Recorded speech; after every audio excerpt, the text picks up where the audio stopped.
Hi, my name is Emma Lowe. I'm Special Assistant to Secretary Leslie Richards here at PennDOT, the Department of Transportation, and I am with Shea Rhodes, who is the Director and Co-founder of the Charles Widger School of Law Institute to Address Commercial Sexual Exploitation. Very long title. Very long title, but I think I got it right. You did.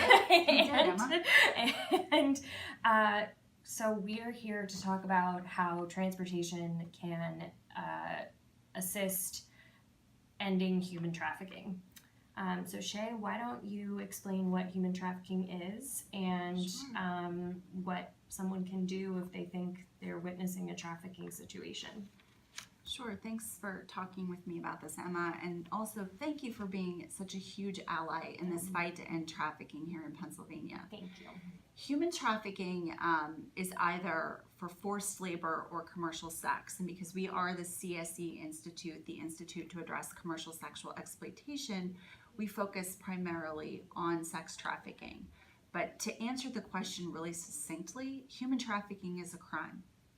And under both federal and state law, it is a crime with really distinct elements to look for. And that makes it easy for investigators. And I say easy, meaning the crime itself in the crimes code is easy to read, but this crime is really insidious and it's very difficult to identify. It's like prosecuting drug trafficking in a way, right? In terms of difficulty. In terms of difficulty, and I would think it would be, I actually think it's more difficult having been a prosecutor because the victim in a trafficking case, specifically in a sex trafficking case, is truly a just traumatized victim of serial rape. Mm-hmm. It's a crime of sexual violence that happens day in and day out.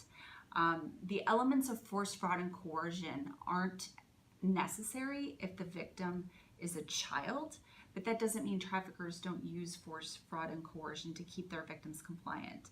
And all the while, traffickers are in the business of selling a human being as their commodity to make money. At the end of the day, it's just about making money. Mm-hmm. And I believe that one of the best ways to go about eradicating the crime are to have allies in unlikely places like the transportation industry.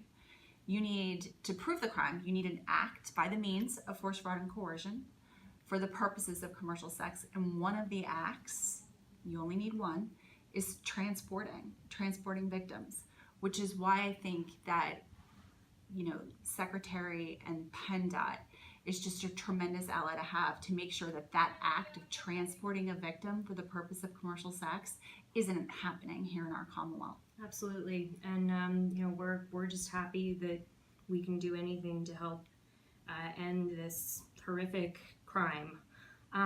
So I know here in PennDOT, we have started a program to teach our driver license center employees how to report and notice potential signs of trafficking, and those include and things like, does the person have their own identification?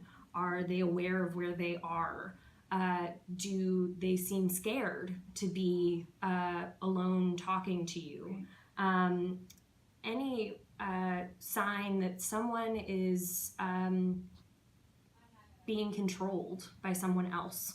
Right. And it's, in a way, it is difficult to pinpoint. And I've heard feedback from people that it is, so much of it is a gut feeling. Right. And you can't necessarily train people on how to act on a gut feeling. Sure. And we don't want to be promoting vigilante justice, but Sure. we also want people to know that this is something that's happening every single day on our roads, on our trains, in our ports. Anywhere there is transportation, there is human trafficking. Absolutely. And it's happening to men, women, girls, boys, anyone who identifies as anything other than that. It is happening to people across the board. And so we are in a unique position to end those practices. And it's not just happening in Pennsylvania, it's happening everywhere. It's happening in all 50 states, it's happening in DC, it's happening in all of the territories. It's an international crime. And so PennDOT has been training our employees. We've also been training the transit community because unfortunately this is something that has expanded to public transportation. And USDOT has actually worked with the Department of Homeland Security on something called the Blue Campaign. And they have materials that are distributed in a lot of transit situations. And in the airports too. And in airports of how to help someone who you suspect is a victim of trafficking. So we're doing our best to raise awareness. One of the things that I think is so critical is recognizing that PennDOT has an opportunity to interface with the community on a daily basis at the driver's license centers, right? Mm-hmm. People need their identification, and traffickers oftentimes will take their victims' identification, so they will need new identification to replace the identification that the traffickers have taken. And having that individual where you are going in, you're trying to get something that is just so imperative to live. You can't get your medical insurance. Mm-hmm. You need identification to go to the bank, to even get a job. And to have someone who has been thoroughly trained to recognize the signs. Again, are they being controlled by someone else?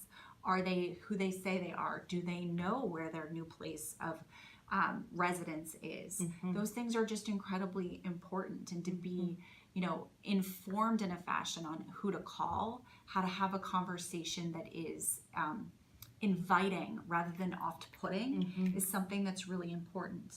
When it comes to foreign nationals, I know that it was really important for our partners who work in the space of labor trafficking to make sure that the DMV know about T visas, which are the special visas that you can apply for if you are a victim of trafficking, in addition to U visas, which you can obtain if you are a victim of a crime.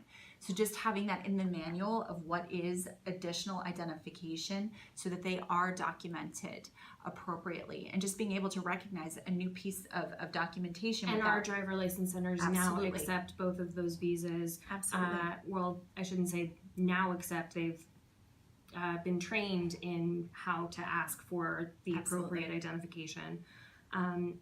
So we're really happy to be partnered with you, and we're thrilled that we can keep working on this vital issue. So thank you. Thank you. Thank you guys all so much for being engaged and for being such tremendous allies in this fight. Thanks.